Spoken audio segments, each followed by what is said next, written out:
This movie review brought to you by Arkham Asylum. Okay, anyway. Alright. Terrible lighting, I couldn't do a Joker face. Oh well. Alrighty. Well, thank you for swearing right away, right before I did. Now I can't advertise this on YouTube. Then let's restart. Now I'm gonna bleep those in post, and yeah, we're gonna start right here. So, you laugh, I'm actually gonna do it this time, I swear to God. So, if I actually start bleeping all the videos, the Die Hard review would just be Morse code. Yeah. And knowing our luck, we'd probably just like accidentally declare war on a foreign country or something. And then no review would get a lot more negative comments.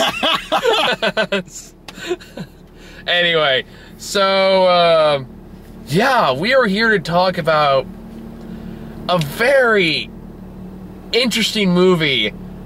12 years in the making. It was 12 years, right? Yep. It was 12 years in the making. It's hard not to talk without talking about that, because that's such an important part of it. Yeah, screw you, White Rapids, that Kevin Bacon movie. They only waited 2 years to have Sean Astin do some aftermath stuff that didn't even factor in the plot. That was a very long-winded screw you. Yes, it was! And this was a long movie, but it was done well, damn it! How is it in this like first review you've sworn more than me so far? I'll have a counter, compare and contrast. I'm still gonna win in the end, because that's how they say. Oh, yeah, I know. But just for the first 5 minutes or so. Anyway, we should check the movie. Admittedly, you also do the much more intense swears. Very true. I'm just doing light stuff. I don't shy away from the heavy stuff. I've already dropped the worst curse word you can say in the Tammy review, so at that point, there's no going back. Now I gotta watch this. Okay, so, Boyhood, for those who don't know, is a movie that's really blowing up right now. It's still very hard to find in theaters because, like, I looked for it for like 2 straight weeks, and I didn't even know it was in this theater until it only came out today. But today it was out yesterday too. But like, you know, well, you know some movies get those little 10 o'clock. Oh yeah, because that's where I got the original 7:15 time from. Because that was for yesterday, but that was literally the only time he was playing. Yeah. But probably because it was Thursday night. Yeah. But yeah, Boyhood. I'm having a weird time trying to think. Thank you. Because that's what the show needs. More me. But anyway. It needs symmetry! OCD much? Just a bit. Okay. So, Boyhood doesn't even really have much of a plot. I know, it's life! It's growing up. Yeah. That's the movie. This is an adaptation of the board game Life. Will the first segment of it. Well, not even then, because at least with Life, okay, let's just say it's Life when they skipped ahead, and instead of focusing on you, the player, it focused on the point where you got kids, and it focused on those little pieces. Well, it's like, I thought this movie was going to be primarily focused on Mason, and a good part of the third act is. Yeah. But, like, I was surprised, like, honest to God, I didn't really know much about this movie going into it. I honestly, when I went into this, I thought it was a documentary. That's how little research. That's right. Look at the family of Ethan Hawke and Patricia Arquette. Wait a minute. I didn't see a trailer. I saw a poster and said, Boyhood said took 12 years to make. It's like, oh, okay. This sounds like a documentary. No. No, this isn't the 7 and Up series. Is that an actual thing? Yeah. I'll tell you more about that later. I don't know anything about documentaries. And I only finally watched, fuck, that's what's on Netflix right now. Is that one Broadway star? I'll look it up later. Yeah. But,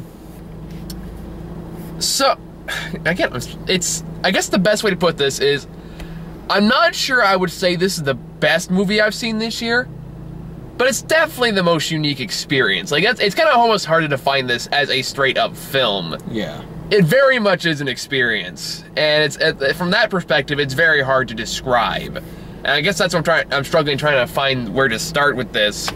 Because, yeah, you're right. The whole point of the movie is growing up. Yeah. And watching these people grow up. And especially the kid stars, like, watch these children grow up. Literally, grow up.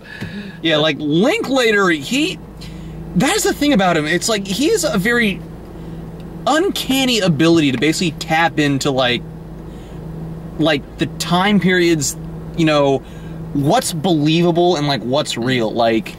No, because, like... Like, with, Dazed and Confused, it's like, people argue, it's like, Yep. That is the 70s to a T. You know, I still haven't seen Dazed and Confused, but Yeah. It's good movie, but it's one of those ones where, like, I've learned from, you know, people I've talked to, it's not everyone's cup of tea. It kind of depends on, like, your lifestyle, I guess. fair enough. But this movie, though, like, it basically just follows these children from adolescence to high school, early college life. Yeah. I mean, like, very, very early college life.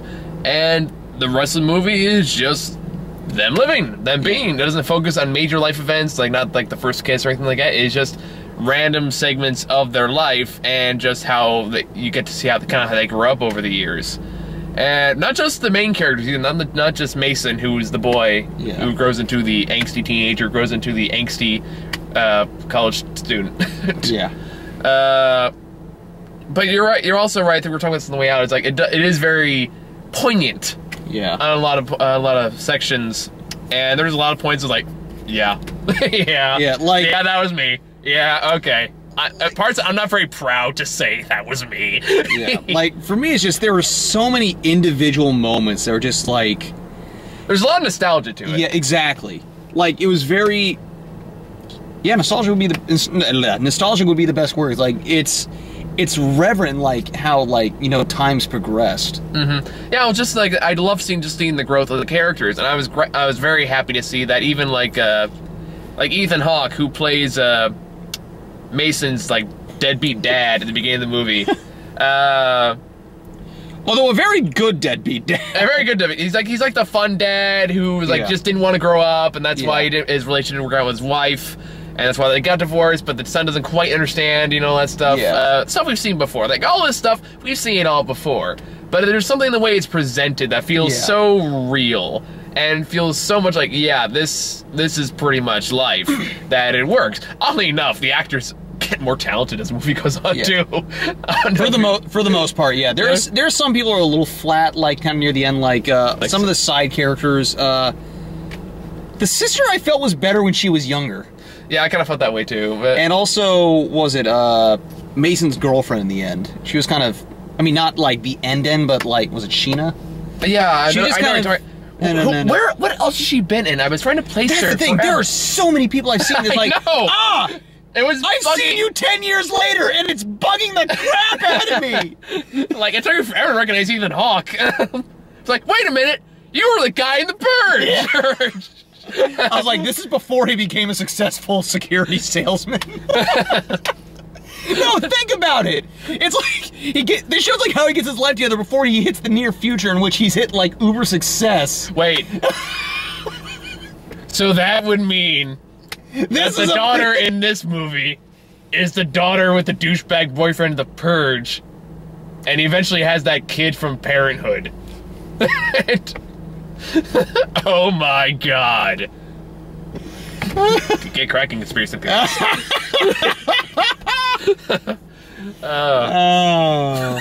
What a twist that would be. But back to the actual movie though, because there's a lot of because I don't know how much battery's gonna last. There's a lot we need. I think we should discuss. Yeah.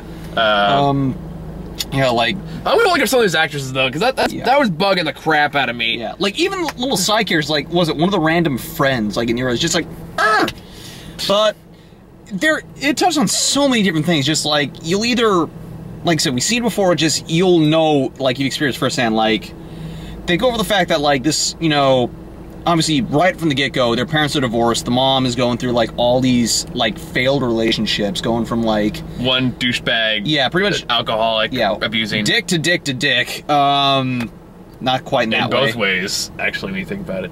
But no, because she. Unless the condom motif was a little bit more apparent, we didn't think about it. I don't want to think about that. Yeah. Oh, that was so awkward. There's a lot of awkward moments in this movie. Yeah. But it's like they show them like just each person's like going through like their own trials and tribulations. Like the mother, you know, the single parent trying to do best, trying to find support, you know, but every time she does, it's like these people that seem great at first and then they all crumble. I'm looking up some of these actors. Yeah. Let's see. Who was that motherfucker? Sheena. What the hell was her name? I recognize one kid. Well, like there was one side character I recognize, like, oh, you're in The Descendants. I actually know you. Yeah. But now I know where I saw one of the friends. It was the older brother in Weeds. wait, which one were we talking? Are we talking the same guy, or? I'm not sure. No, it's some random guy. But we'll talk about it. See, this movie's so interesting. Just from like the aging perspective alone, it's like so weird. But so yeah, it's like we get. And the other thing that's interesting though is like everything that happens, it's like Mason is for the most part always present. Like he is our window into like this to everyone's lives. I don't know, but you can make the argument the movie's not really about him until like the third act, and that's only after his sister moves out for college. No, it's still mostly about him, but it's definitely how he deals with like these things and like how these experiences like shape him, I'd say. Okay, here she is. Where the hell have you been in that I've seen you from? But I will figure out your damn secrets. I keep going. And the other thing I appreciate though is like the growth of these characters. I can't even concentrate now. I can't even talk. It's just this thing on the side. But I haven't seen 80s movies. Where do I know you from? Zoe Graham.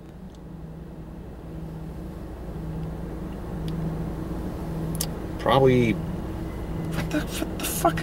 I'm not sure. This is gonna bug the crap out of me. Okay, you know, I'll uncover the mystery later. But damn it, I know I've seen her somewhere. Yeah. This guy was an uncredited movie. Maybe it was a TV show. Oh, whatever. Anyway, Boyhood. So, what were you talking about? Basically, just like it is still mostly about him, but like they do such a great job, like organically exploring these other people and like showing how it shapes him, like as he grows up. Yeah, I would agree on that. Like, it's like it goes through a lot of trials that we all go through growing up, which is very, and it's just also the benefit, not benefit, but you know, the results of growing up in, quite frankly, a broken home. Yeah. Moving from place to place, dealing with incredibly shitty people. Yeah. Like I will admit, like I got really like I have a thing about abusers. Yeah. Like this, no, you don't understand. Like there's every time I even see one remote like that I can actually legitimately believe is a real person, I get so furious. Yeah. So quick. Because like I was shocked. Like I kind of got that like legitimate fear reaction from like the first guy who, like, as you said, he's the abuser. Like literally just the point where he basically at some point Patricia Arquette, or Mason's mom, ends up like marrying her professor. Yeah. Like after, because you know she's like, you know, I'm gonna roll back in college, get an education, that way I can be a better provider, and like it all starts off well, but then at some point it's like just devolves. Yeah, like he's kind of a jerk, but he doesn't do anything. And then just one day, I don't know what happens. He just freaks out and just. Well, basically, his drinking became much more frequent. Yeah, that was it. He's an alcoholic and just boom, slams her head against a wall. Yeah. Oh, that. Which thankfully they did not show. But it's like afterwards, you see him at a table, just like everyone's quiet. He's pouring himself a drink, just like belittling them. It's just like just basically being a huge jerk. And then it's like, I don't know. Whenever I see that stuff, I have a very strong opinion about abusers. Yeah. Because I really, honestly, with all my heart, think they're the most pathetic and weakest of all human beings in the planet. Yeah. I believe that wholeheartedly. So whenever I see that at all, like in a movie or TV show, I get filled with such a blind and fury. It's like, don't talk to me, don't poke me, don't whisper to me, because I was just like, just something about that. Just. Well, for me, it's just the fact they did it just so damn, like, you know, just the way they sucked it in. It's like it's easy to make like a dick, but the fact that they suck you in just so effectively, like. Yeah. I will admit, this movie did take me a while to get into, because I wasn't quite laughing as hard as a lot of people in the theater was, you especially, you thought everything in this movie was funny, and a lot of it was, don't get me wrong. I just didn't find it as funny as you did, and I was like, okay, it's good, I'm not sure, it's like, but it's one of those things, it, like you said, it kind of traps you, and you don't really know how to respond to it, because it's like, you find yourself kind of slowly getting invested in it. Like, the kid's kind of dull, okay, so then he grows up, though, and you get to see him grow up, and then you realize that that's why I kind of call it an experience more than a film, is because you're growing up with these people. Like, you're growing up with this family. You're not just observing their life events. It feels like you're growing up with them, and that's a remarkable achievement. Especially since it's a very ambitious project from the get-go. The filming of this movie must have been weird as hell. when you think about it, it's like, no, here's a proposal for you guys. Listen up. Okay, I have this gigantic script for you guys. We're gonna film it once a year. We're gonna film 5 scenes, and then we're gonna come back with the next section for 12 years. Okay. Yeah. You think Ethan Hawke even ever or any of the actors ever thought this movie was actually gonna come out? I can't remember. I think Linklater, even he admitted, said he didn't plan for it to go on that long. Just the way that it like everything grew and progressed. Like that's the way the story needed to be told. Yeah. But again, it's not really a story. Like, it's not. Again, it's just life and the ups and downs of it. And I like that, especially when you get to the adolescent age. That is such a tricky age. Yeah. And unfortunately, I know people that haven't quite gotten out of this stage. But that's a whole other topic. Yeah. Where it's like, to get to that stage, it's the really, really cynical age. And we've all, especially critics, like myself, have all gone through it. Where it's like, we think it's because... I'm talking about specifically because I felt like, again, it kind of captured what it was to be at that age, more than, say, like, other coming-of-age stories, like, say, The Way, Way Back or something like that, which I like that movie, but this did it better. Whereas it's like that age where you're kind of comprehending the world in a way you never had before, and you basically start coming with the biggest bullshit theories of why everything's, quite frankly, worse than it should be. Because, like, I don't know, there's something about growing up. And this is turning very philosophical, but in this movie, it can't be avoided. So, it really is that kind of movie. It really does make you think. I know, it's like, like I said, there's just so many things, like, when I watched this movie, I felt like I completely forgot about these instances, and then it's just like, all these memories just came, like, flooding back. It's just like, you can't, it's one of those movies that makes you think back on your life. Yeah, absolutely. Like, I remember thinking a lot of stuff that he was going through, especially in adolescence, because again, I was that mopey, dopey kid. I didn't have long hair, I didn't have polish nails or any of that shit. I managed to stay away from that, but I will fully admit I was an asshole, and my mother will never let me forget it. She was like, hey, it's like, hey, I had to put up with you those years you were a complete dick. Take out the damn garbage. Oh, what's the other thing? It's like, don't make me wash the dish, but I've been doing it. I've been washing dishes all day. Well, you're a professional. You're a professional. So you can wash one more. God, it's just, everything about this movie was so spot on. But, like, I do want to finish my thought on the adolescence scene, though, because, like, there's a part where he's with his girl, high school sweetheart, Sheena, whatever the hell her name was. Yeah. And he's basically talking about how, like, everyone's, like, really boring, how he has a theory that everyone's been replaced by cyborgs, basically. So, basically, he came up with the plot for the world's end. Yeah. But, it's basically, it's like, it's that whole philosophical, you think you know everything, but really you don't, because you're just being cynic. It's not wisdom, it's fucking cynicism. Yeah. And it's like, we all get trapped in that. Some get trapped in it way too long. Yeah. Way too long. And if you're lucky, life will kick you in the balls and snap you out of it. Yeah. And from the way this movie progressed, looks like it did. And he seems like a pretty well-balanced kid towards the end. Still has a lot to learn, but is out of the angsty teenage bullshit mode. Yeah. But yeah, I guess we just made me think of those stuff. There's a lot of times I just got nostalgic. Like at the part with a very brief moment, we see like Mason and his stepbrother playing Halo 2 on old Xbox controllers. And I got so nostalgic because I used to play that all the time. Yeah. Granted, I had really shitty friends back then, so I guess I kind of relate more in that way too. Yeah, I was gonna laugh though, because like when I saw the old Xbox Live, you know, like with the old headphone jacks and everything. It's like, my God, that was my jam.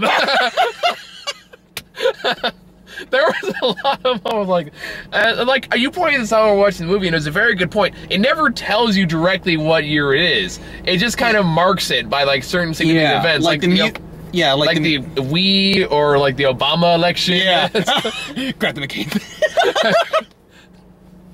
I didn't think that was nearly as funny as you guys did. You guys were cracking up. But it was funny just like how, it was kind of in the same way that like, you know, the kid was kind of, you know, being a cynic. Mm-hmm. It's like, I just love the connection. It's like how the dad didn't grow up until like later on. It's like, he was acting just like the son did, except like 20 years older. Yeah. And it's like, you know, like how like... That goes back to what I was saying earlier, but we'll never snap out of it. Ugh. It's like, I think that's why I found it so funny. It's just like, it's like, I remember like I had the exact, like I felt the way I acted, the way that like I remember people acted like this. It's just like...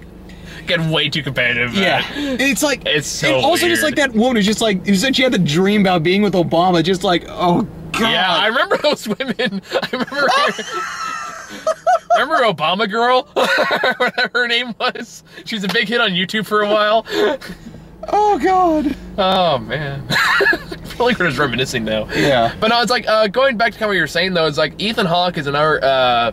Say what you will about Ethan Hawke. I don't love or hate him, but I really liked him in this movie mostly because he does grow up and he does like remarry. He does start his own family. Yeah. And it was really nice to kind of see him like. It wasn't all at once either. Like you can kind of see like seeds of it planted throughout. Yeah. Like when he starts the camping trip in particular. I thought it was like a good. Okay, you can tell he's growing up a bit more. Yeah. Like he's getting out of like okay, I can't keep living this way. I gotta do something about it. And I like that you don't see those moments happen. Yeah. Like so many other dramas would do. And I'm fine when those dramas do it if they do it well. But in this case, it's like works better that you don't see it. Like it works in the movie's favor. So that way it's like, oh, I mean, trust the audience to kind of figure it out. Rather than just blaming it and say, I'm changing, like I'm like evolving into name a Pokemon. I don't know. And the other thing I appreciate though is like even though he got better, like he never, I guess you could say he didn't fully get out of it. Like in the end moment where it's like he's like, yeah, I want to help you. He's like, give us like, yeah, except I don't have any money. No, like even then though, he's still like he never fully grow up. Yeah, but like you can tell he made such a marked improvement. Yeah, and I really liked seeing that. And I liked seeing progression of a lot of these characters. I liked seeing his mom grow up a bit more. Yeah. Like and I applaud anyone that get out of an abusive relationship. That shit is so hard. I can't possibly understand it. But I like that. I like to see her become a professor. I like to see her grow in that way. I didn't like, and like I said, I was there. I really struggled. It's the same reason I love the show Parenthood. I don't know if you've watched that show. No, I'd never seen it. It's basically like a 5-season version of this. Except that they're all played by paid actors. But oh, this movie wasn't? Point. Well, yeah, you know what I mean. You know what I mean. They're much more recognizable faces for starters. Like who's the guy who played Mr. Incredible? Oh, Craig T. Nelson. Yeah, he plays one of the main characters in that, and so does Bonnie Bedelia. Who? Die Hard. Oh. Mrs. McCain. Oh, okay. Yep. But, no, it's the same basic thing, though. It's like where the interactions feel real, and you get to see him grow, you get to see him change, you get to see him go through struggles, you get to see him enjoy the little victories, the big victories, and the big defeats, and the little defeats, and stuff like that, and it all comes together really, really well, until you are, like, they stop being actors at that point. Yeah. If that makes sense. That doesn't make sense. I mean, that was nothing linked. You should watch, it was Daily Show, I think they were talking about this like a couple days ago. Like, check it out. We're basically saying, like, I was like, that was interesting. They basically just like how it didn't feel like filming, it felt more like it was like family reunions, like every year. Yeah, like, it's kind of, I have to imagine that's what the filming sessions were like, too, after about year 5. I imagine that's kind of like, oh, hey, wow, look at you. Okay, let's film this scene. All right. And, yeah, it definitely shows. Like, even it shows, like, I'm sure the actors have grown a lot since then, and I think that's probably reflected in their performance as well. And, yeah, and I like that it's just weird. Especially since it's, like, an actual actor growing up through this ages. It's weird seeing the growing up phase from like, early childhood to young adulthood. And it's because I can't think of a movie that wasn't a documentary that so captured that full experience. And again, that's kind of like, I don't really count this as a movie. This is, for all intents and purposes, an experience. And I'm liking it the more I talk about it. Yeah. That's kind of like, it's one of those movies, I felt like, there's some movies like Under the Skin was kind of another movie where it's like, I have to think about it after I get out of it to kind of fully appreciate it. Granted, Under the Skin was a very different movie. Yeah, so I've been told. It's still pretty good. But yeah, no, I heard good things about it. I still need to watch it, but yeah, you should. It's a good movie. That's not on DVD, is it? No, it is. It is? I think. I'll check that out later. But I digress. But no, like, that's where, like, it felt like, especially the moment towards the end, when, like, Mason and his dad are in that bar with the concert. So I was like, that moment. But it's like, you've seen a lot in, like, coming of age stories, like Perks of Being a Wallflower did it, Well, something similar anyway. Another one I need to still see. That's also not pretty good one. Way Back did it. A lot of other coming-of-age high school movies have done it. In fact, it's pretty much obligatory. Everyone has to have one. But in this case, it felt earned because we saw him go.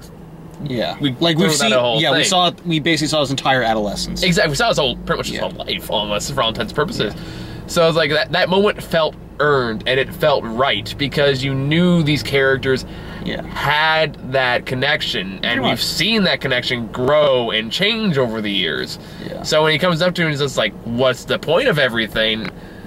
It feels like he's legitimately asked. It feels real. Yeah, because like you see like all this, you know, all the good and all the crap he's gone through. It's like and like, yeah, it's, you know, as you said, you know, it's an earned thing. It's just like you actually literally experience, like as you said, most of his life, which basically put everything into perspective. Yeah. And again, it comes back to just kind of slowly getting out of that cynicism phase when you realize your main beef is just that you don't know anything. Yeah. And that's what it comes down to. And that's the realization I had to come to.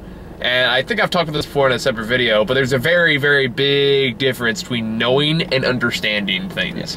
I think, oh God, now remember, this was with Transformers, I think. No, remember you talking about that one 20-year-old kid who's like, oh yeah, I'm totally awesome and stuff. Which Transformers? The new one? Yeah, the Irish kid, remember? Oh, fuck that kid. Yeah. I completely forgot about him. That's how forgettable he was. Well, that's... Wow, I completely forgot about him.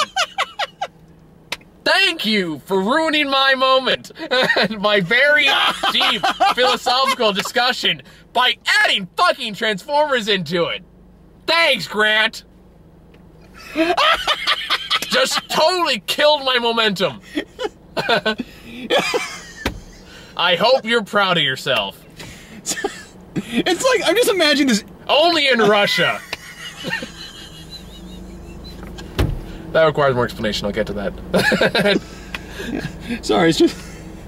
Sorry, I think what I just did was the equivalent of the Near My God to Thee scene in Titanic with the 4 violinists doing their thing, and right before the end of the thing, someone just lets out a fart. What is this? No, just like the way you're having this majorly poignant moment, and then I just ruined it with just like the simplest thing. God damn it, Grant. For once, I'm not swearing like a sailor. For once, I'm actually having a deep personal discussion. And you had to just fucking kill it. Well, you said you had the conversation before and I had to put it into context.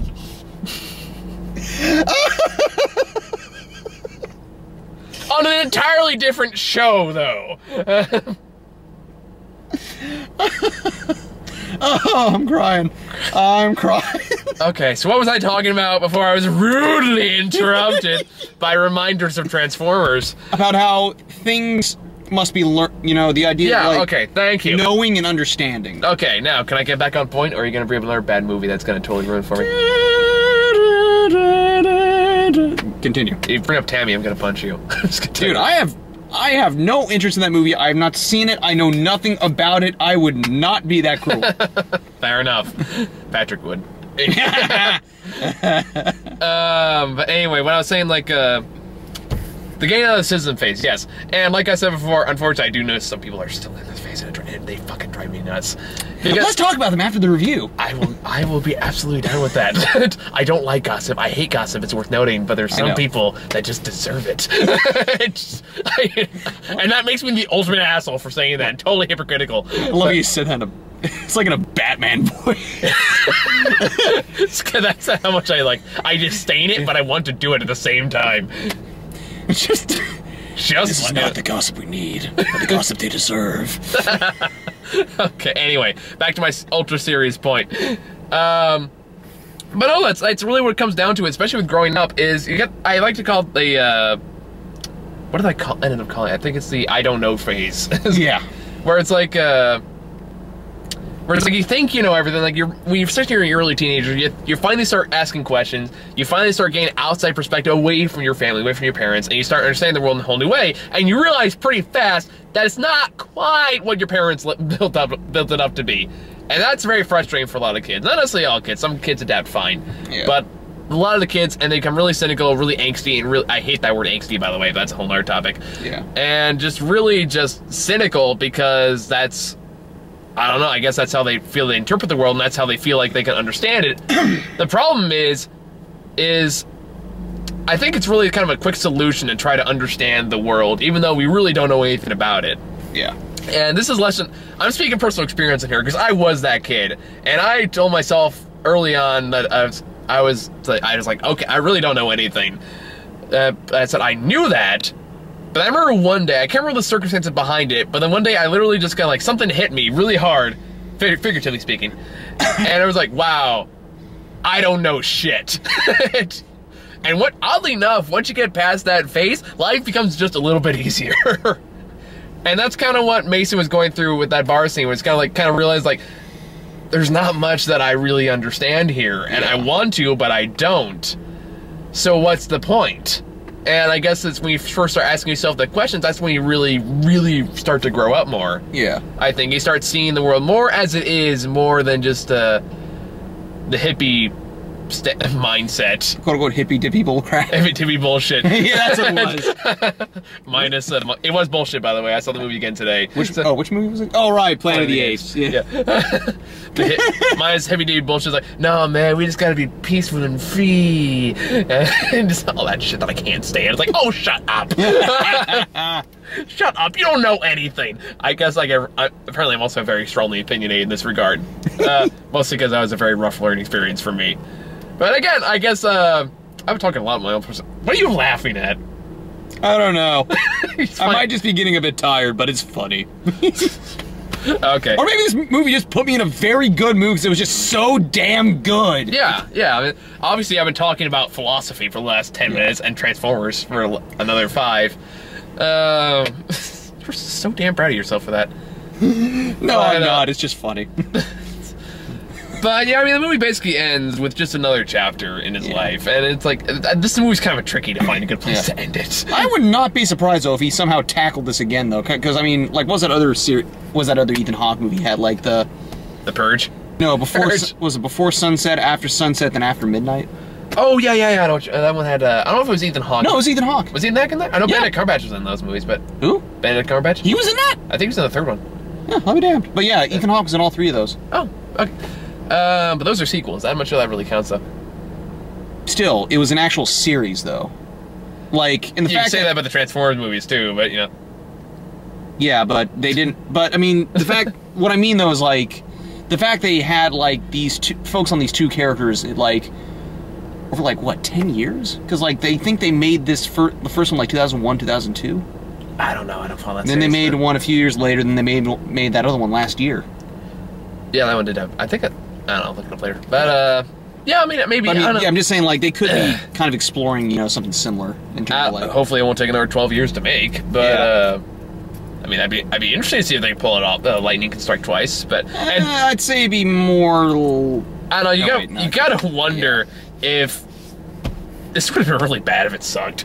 You realize how bad And, like, this is something else I was talking about on the way over here. It's like, there's also a very free-flowing way to the dialogue, especially, and that's what makes it feel more real. And Parenthood does the same thing, oddly enough, where it's very free-flowing, very natural dialogue. Yeah, that's what I appreciate about this. Just, like, the whole thing felt just like it, you know, as I said, just, like, every aspect, it all felt real, it all felt believable. But it didn't, but they found, you know, the ways to make it interesting, to make it appeal, well, not necessarily always appealing, but... It always captured your attention. With Drunk Asshole #2. It's like, I could... Well, I think there was the first... Well, they were both drunk assholes. They kind of made point. One of them was...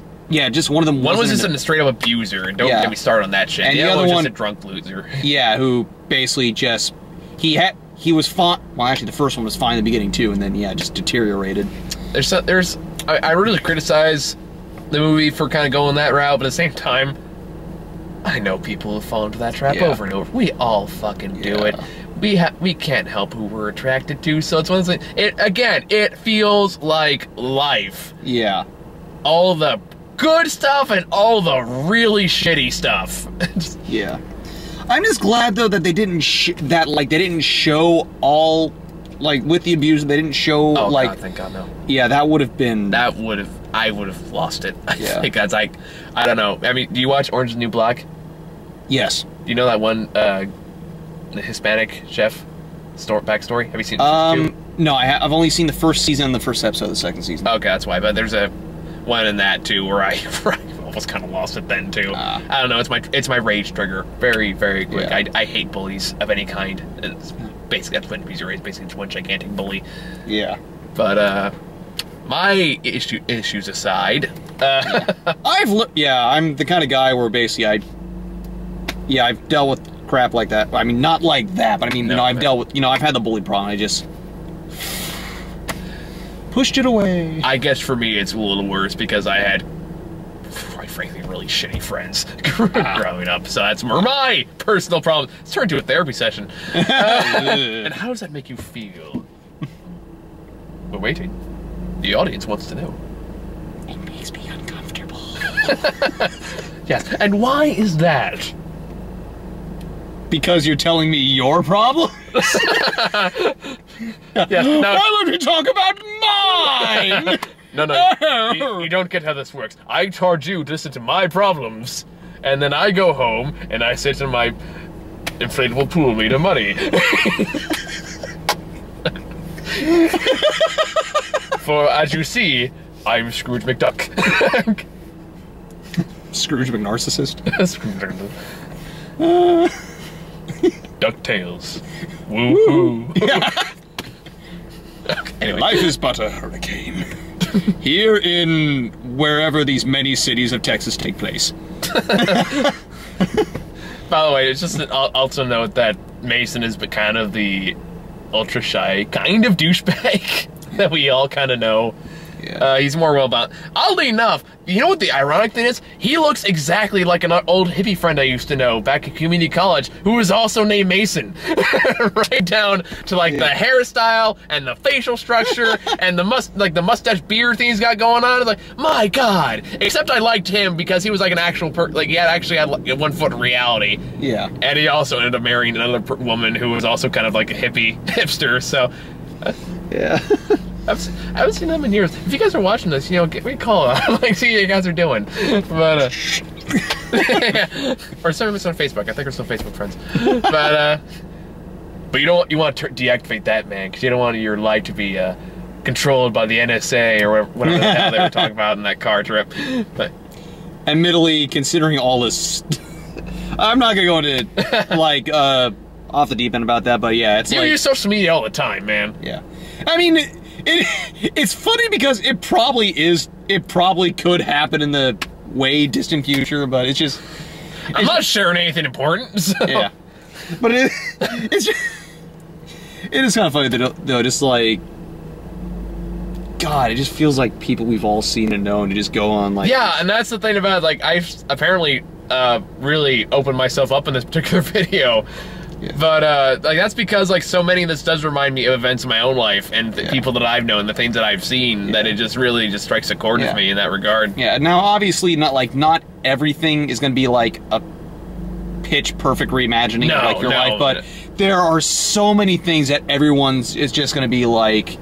At least, like, the main majority of the movie, like, everyone's gonna feel like they've been there. I think this is one of those movies, I guess, it's really a hard movie not to like. Yeah. Because just the fact that it's, first off, it is so long. It's like almost 3 hours long. That's the thing, though. It doesn't feel like a 2 hour, 45-minute movie, though. Like, everything it goes at such a great pace in terms of, like, how, it goes from this from 1 year to the next, to the next, to the next, to the next. It's just like... And I felt like there were some parts that kind of dragged. Like, a little bit near the end, but for me, it's actually more towards the middle. I thought I was like, okay, maybe we can move this along a little faster, but... But, like, for the most part, it's like... Not like Transformers. Oh, God. I don't know what you're talking about, that movie just never ended. We need more John Goodman. Yeah... All we need was Mason in this movie going, I'm a fat ballerina. Now is it? And we need Samantha to say that. Oh my. But no, overall, yeah, this was a very effective. It is an excellent movie. I think It is one I've liked a lot more now that I've had a chance to think and talk about it and just relate to my own experiences. The fact that there's so many experiences in this that I can relate it to on clearly such an open and passionate level does show a remarkable set of progress.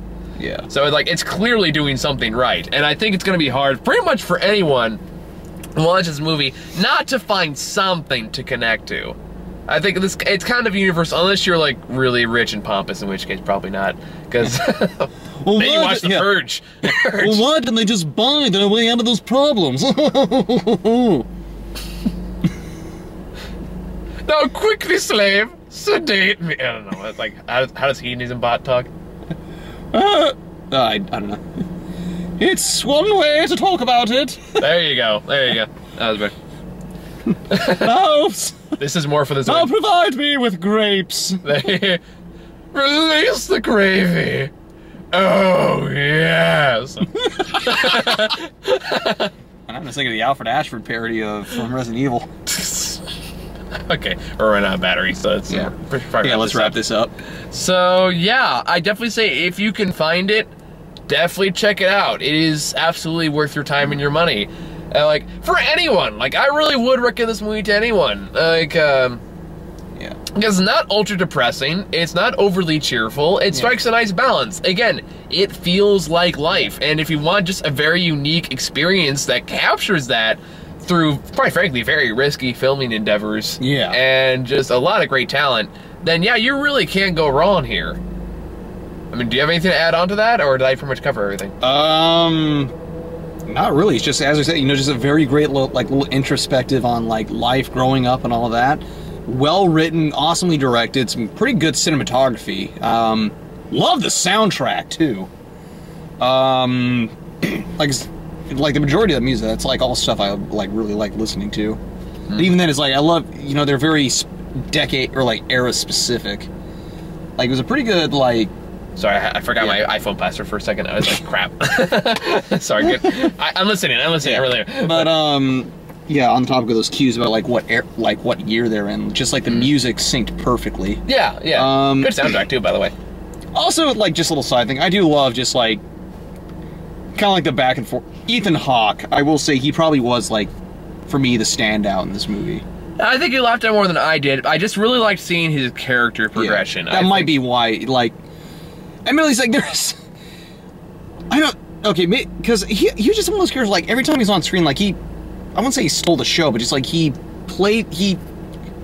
did a very good job. He's very charismatic. I don't think I was quite as invested in him as you were, but I did like his character.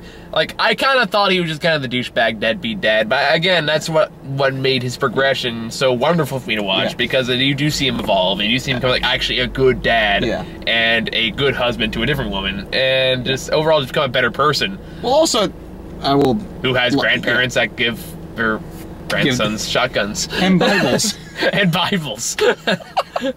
I was like, oh look, it's Ma and Pa Kent. Also, I think, admittedly though, I'm still kind of laughing at was the one line where just like, that is like, so how's your day been? And just like the kids are like all aloof and everything. Just And he pulls over, like, we are not going to become that guy. No, here's the thing though, because like, I did the exact same thing. Like, we all do that with our parents. Just like, especially my dad, where like, I'd always do that. I still do it. I'm not gonna lie. Same here. I still do it. But I feel bad because like it's like an instinct now. And also, I just love just the way the kid counters. Like, well, why don't we ever talk about you? Do you have a girlfriend? Fair point. Yeah, fair point. just like drops it. Like, I also feel like there was kind of a knock on movies and like as well, where like they try and force feed exposition. Yeah, it was cleverly done. Like the whole movie was cleverly done. Like I don't want to say there's anything that really feels forced. Like I said, maybe one of the two performances kind of gets a little weak at various points. Yeah, like as I said, the sister like she did fine. Yeah, she did good, but if she felt like there were times. She had those moments in like the high school sweetheart of Mason Chino. Just I thought she was fine. I don't know. I heard there was weird like you hear kind of like. I heard like these weird levels of flatness that just didn't jive well. I wish I knew where saw her from. It is driving me insane because that face looks so fucking familiar. I'm in a commercial. No, it was not a commercial because I remember her facial expressions. I remember speaking lines. Maybe she was in Parenthood. I don't know. Maybe she just looks like a lot of other people. No! I know it was her, damn it! Well, I think we've talked enough about this movie. Anything in yeah, just watch this movie. No, I do agree. It definitely beats Planes too. Which thankfully I have not had to see yet. I was gonna go see it last night, but then for some reason the 7 o'clock show that I was going to got canceled. So like, fuck it, I'm going home. I'm still gonna go to like on Sunday because by myself, by the way, assholes. Because everyone's, oh, I think I'm busy, and then they run. Well, I legitimately am. Oh, sure you are. Sure you are. Remember the San Andreas thing I told you about? Okay, fine. If you get Dwayne Johnson to record an intro for me, we'll call it even. But, I'll see what I can do. No, just think with his payment for all those movie tickets I've paid for over the years. A year, 2 years, a year and a half. Yeah, whatever. Oh, it's been a year and a half now, isn't it? Anyway, but moving on to trailers now, I guess. All right, The Giver, aka Pleasantville 2, not so pleasant. I never saw the first Pleasantville, but Pleasantville, whatever. Well, there was only one, and obviously I was being a little facetious. Yeah, I get your point, but still. Yeah. But basically, I thought we talked about this trailer though. We talked about it once before, a long time ago though. I think it was a while back. I know it's based on a book in which basically, you know, everyone's getting like these suppressants that kind of like suppress like certain emotions or whatnot. They can't see color. You know, a lot of things are basically it's like, yeah, it's like Pleasantville meets Fahrenheit 451 with, I hate to say equilibrium because I know that's just a mishmash, a bunch of other science fiction things that I can't pin off the top of my head, but just yeah. Like, who the hell Zoe, what's her name is? Yeah. I will but, figure it out. I'm not sure, that one just looks kind of, it looks like it's trying to be another, like, one of those Divergent or Hunger Games. Yeah, pretty much. So I'm not, I can live without it. Speaking of I kind of feel the same way about Magic in the Moonlight. That was the one with Emma Stone. Yeah, the Woody Allen movie. The Woody Allen movie. I don't know. It looks. It's basically about the Prince King Williams III. Yeah. Trying to figure out if Emma Stone is really a psychic or a con artist. Because she's back from the dead as Gwen Stacy. I'm gonna assume it's legitimate, but no.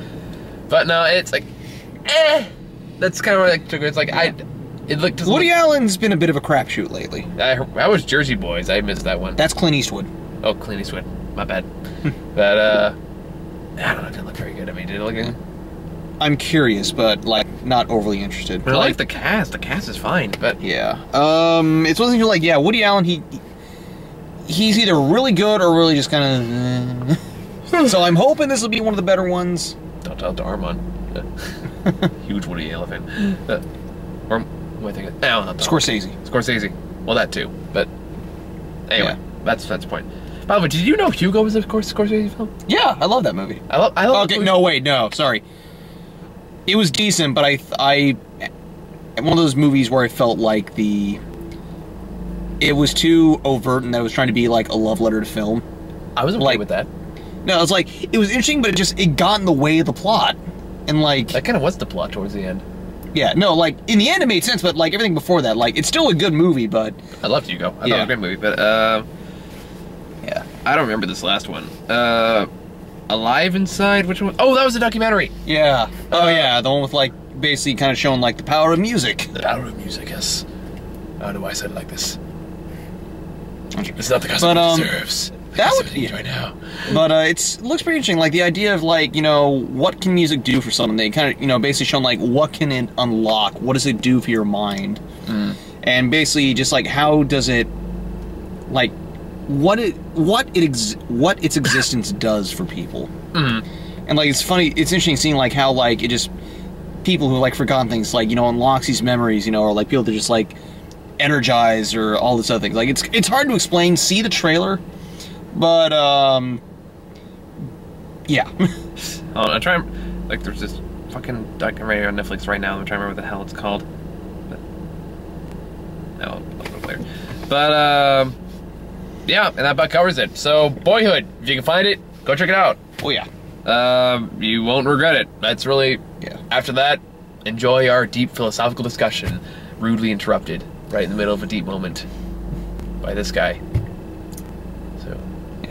Fuck you, buddy.